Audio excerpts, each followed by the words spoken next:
Pasig City Mayor Vico Sotto has accused Dilawan of twisting his words to cast President Rodrigo Duterte in a bad light. Dilawan is a term used to refer to people allied with the Aquino administration. Sotto clarified his post is fake news because it misquoted him.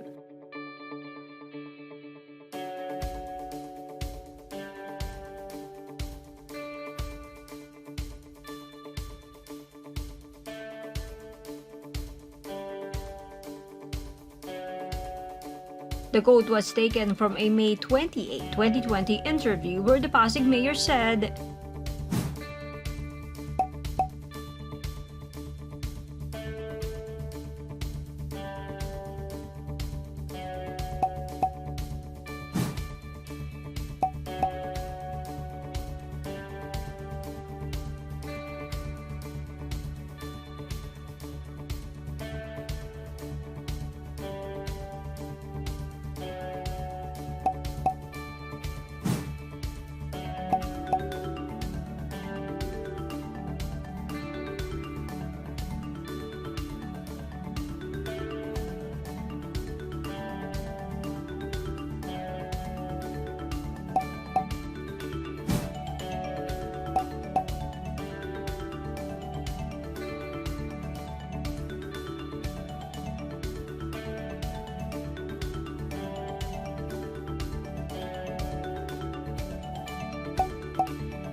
Sotto's remarks became relevant amid talk of Davao City Mayor Sara Duterte possibly running for president.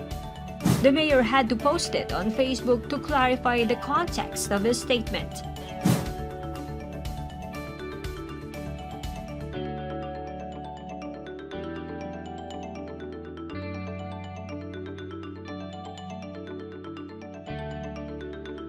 Sotto said he's too busy running the city to bother himself with national issues.